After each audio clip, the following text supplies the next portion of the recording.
Welcome to the Ayurvedic Way, where we explore ancient health and cooking secrets from India that have helped people live in balance for thousands of years. I'm Randall Mark.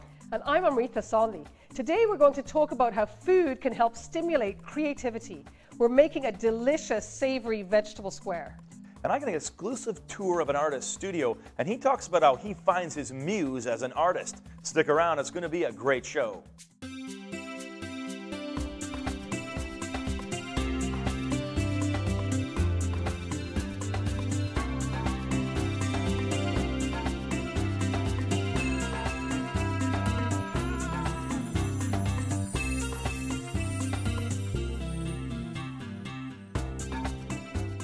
Today we're talking about creativity and the power of food to actually stimulate creativity.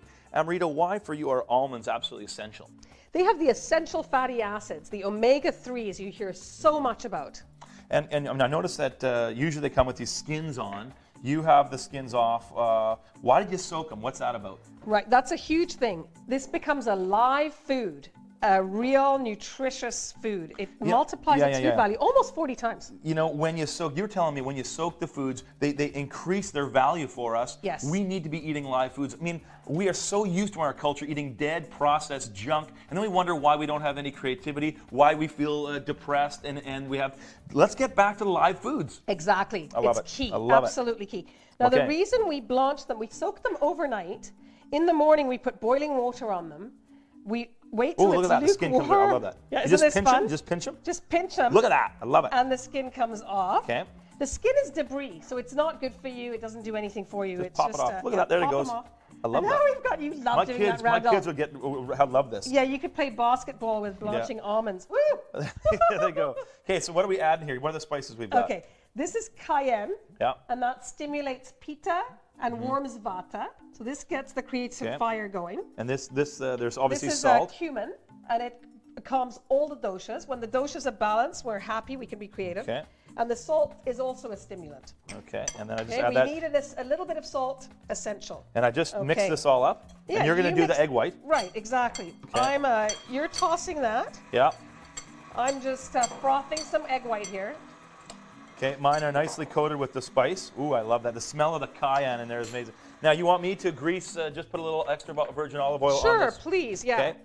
Just a little bit of this is so this one doesn't stick, fun I guess. to make, yeah. Okay. Okay, awesome. Okay, and then, now we just toss that around a bit. And I put it in here and away we go. Oh, That's I lost one. Now, is there anything special about this? No, it's that easy. Okay, I love this. It's that easy. So we're going to bake it for up to 25 minutes. We're going to toss it a little bit in the meantime. Okay. And wait till you taste these. Okay, these look fantastic. When you make them at home. We're going to put them in the oven, let them cook up. And when we come back, we're going to make a savory vegetable square. It's unbelievable. Stick around.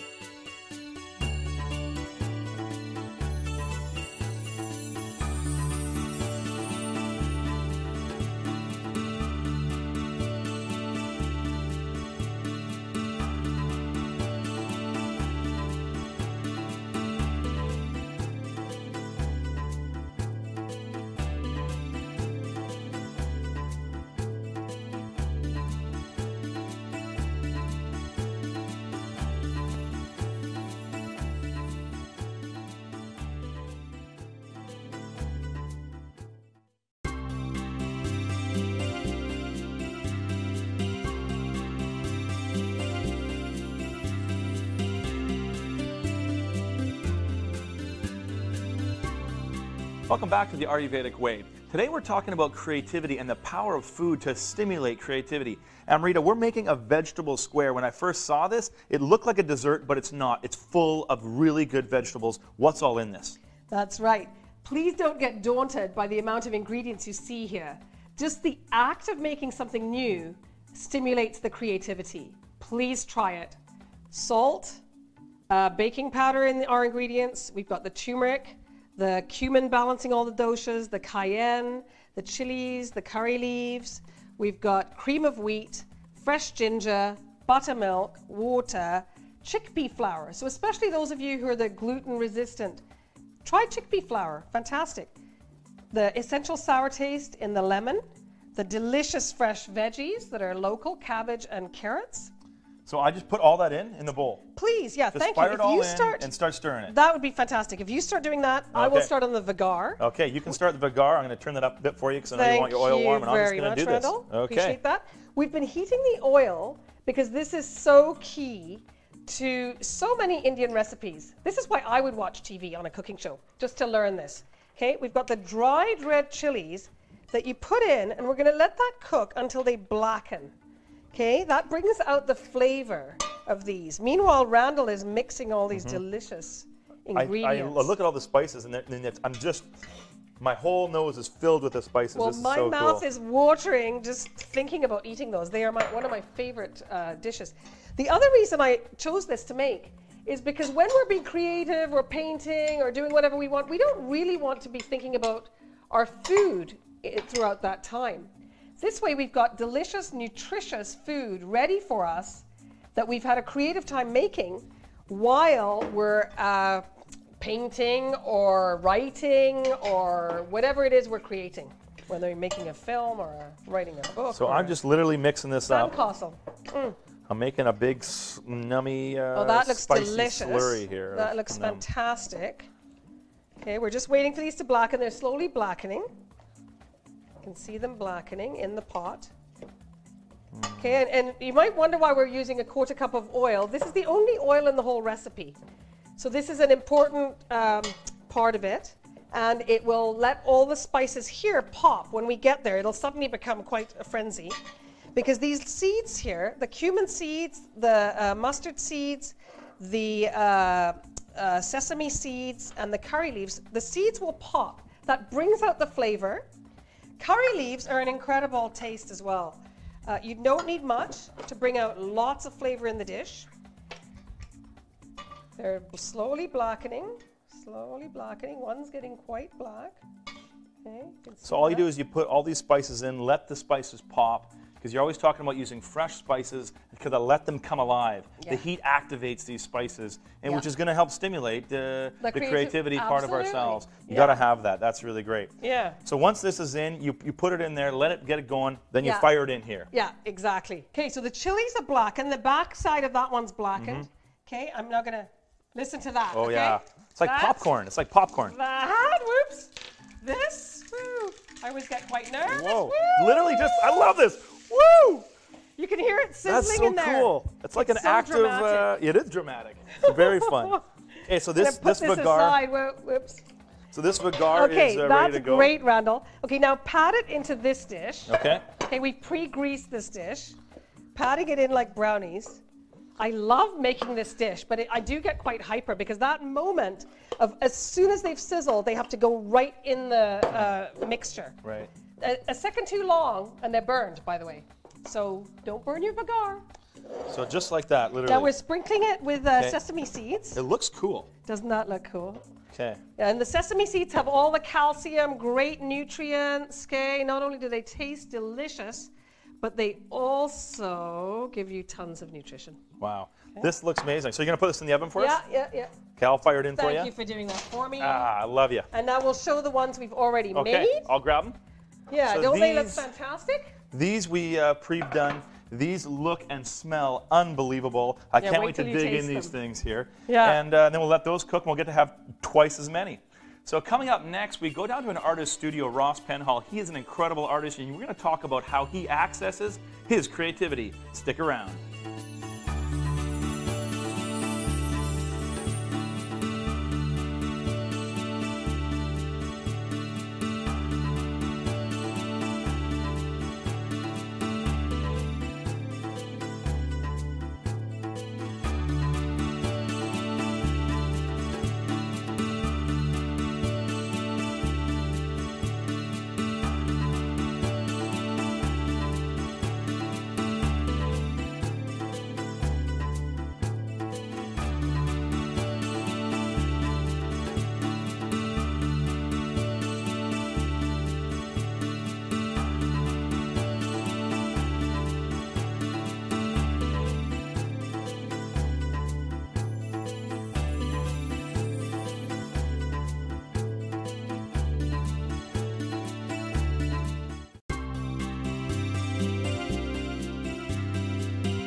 Welcome back to the Ayurvedic Way. Do you want to know the secret to finding your creative zone? Where I went down for an exclusive tour of an artist's studio to get the answer. Many of us marvel at the creative power of an artist who can paint or a novelist who can write. But creativity is not limited to a select few individuals. Ross Penhall is a lifelong painter who has learned how to juggle his life as a full-time firefighter and a busy artist. I went down to his studio to understand just how that spark of creativity occurs. Ross, your very interesting background, firefighter, artist. How do you balance those two extremes? One, it seems like it's so intense, and the other is this very, by yourself, focused, artistic kind of expression. How do those two work together?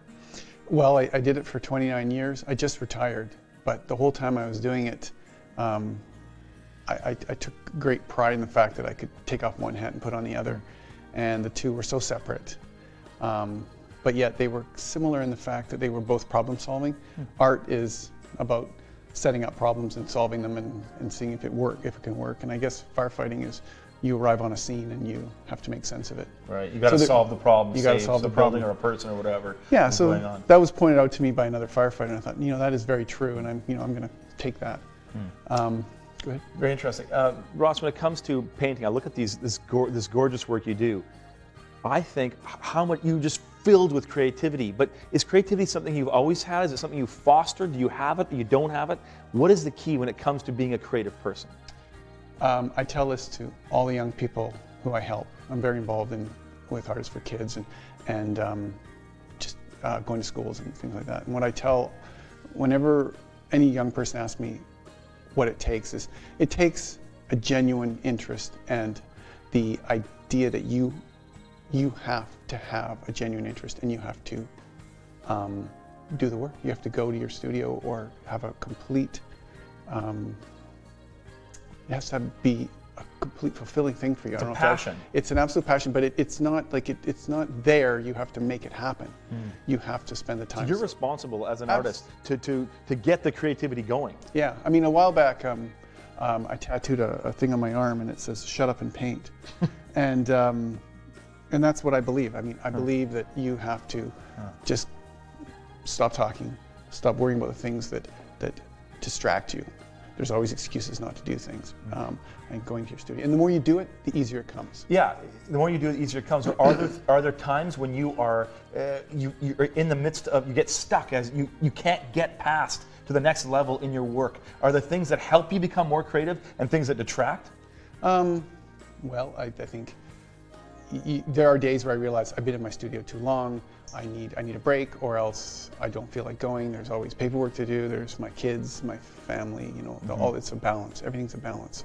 What's the connection between like how you eat, how you sleep, all those kind of aspects, and your creativity? Well, basically, my life falls apart if I don't get if I'm not well rested. I can't focus. I can't function. You do need lots of rest, and nutrition is important. If I don't eat properly, I get headaches. If I don't drink, I get all. And you know that. I mean, drink water. Yeah.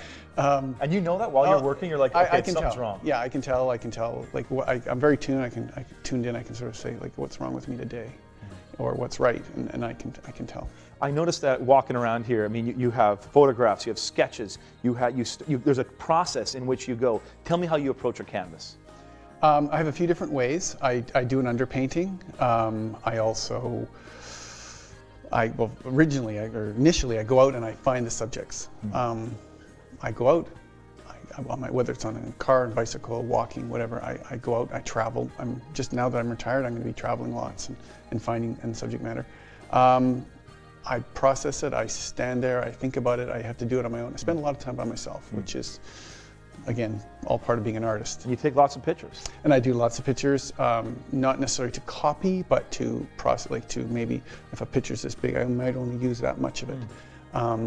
Or I may completely change it around. Like there's a starting point. I've seen some pictures, and there's this beautiful one of a pathway in the trees, and you have this picture, but then as it evolves, obviously from the drawing to the undercoat to the actual finished work, you have put your own stamp on what you've seen. Right, from the photograph to cropping it, to sketching it, to to with a pencil, then it changes again when it becomes a brush. A brush is a completely different tool.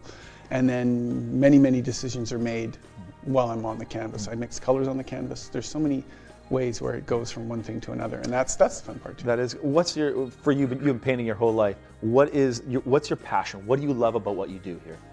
Oh geez, there's so many things. It's just a place, I love coming in the door and seeing a painting that I was working on the day before.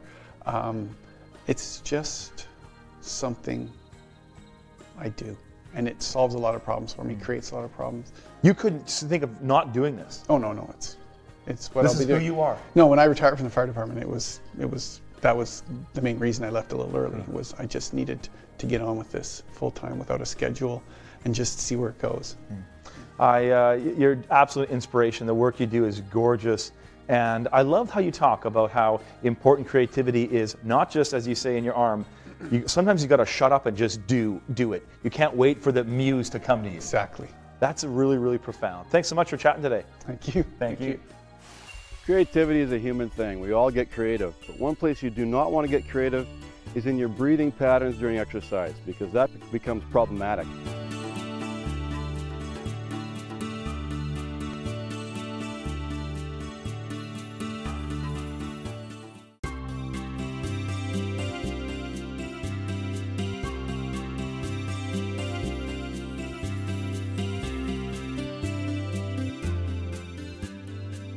Welcome back to the Ayurvedic Way.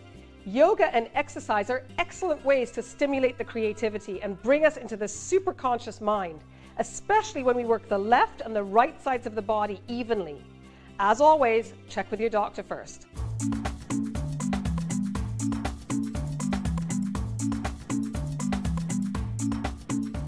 Creativity is a human thing. We all get creative. But one place you do not want to get creative is in your breathing patterns during exercise, because that becomes problematic.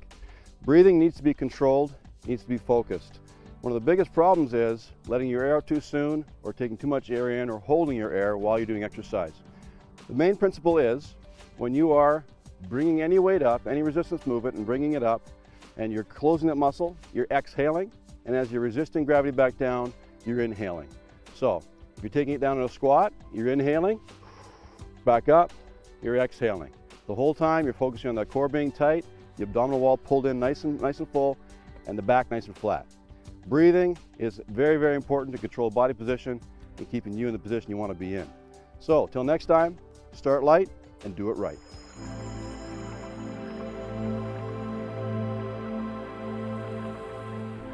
Tabletop uses both brain hemispheres. Begin in the tabletop position on all fours. Lift the right arm stretched out in front of you, and lift the left leg stretched out behind you while your back remains neutral.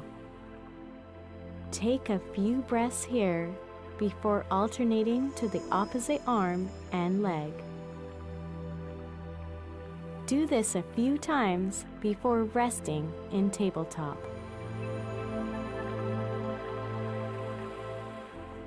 Movement is really important for creativity, but also really healthy food. Amrita, I'm always curious about this. Are there certain doshas that are more creative than others? Yeah, Vata is actually the creative, spontaneous dosha. However, if Vata is out of balance, they're never going to get anything done. So they need their Pitta with them, that'll keep things in line, the administrative, the leader. They also need their Kapha to be stable, because otherwise they're not going to have the endurance to get the project on paper or wherever they're putting it. We're making a really simple salad. What do we got here? Yellow bell peppers, yeah, full of minerals and nutrients. Tomatoes, increase the Pitta just a little bit. And the parsley that balances all the doshas, brings us lots of, again, nutrients. Balsamic vinegar? Iron included. Balsamic vinegar, and olive oil, the good oil, again, going in to stimulate the brain. That's all you need? That's perfect. And then what, a pinch of salt and pepper? Pinch of salt, pinch of pepper. Mix that up and away we go. That was delicious aged balsamic that makes a difference. What kind of balsamic you use, you toss it together, and that's how easy it is. Look at that, done. Thank you, Randall. Look how gorgeous it looks and how easy that was to make.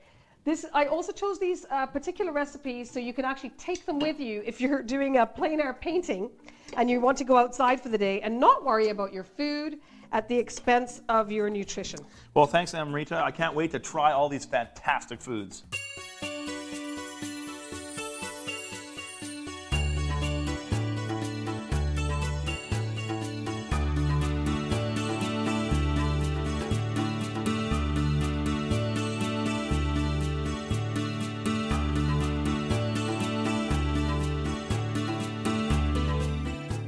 We spent this episode talking about the importance of creativity and how food can actually stimulate it.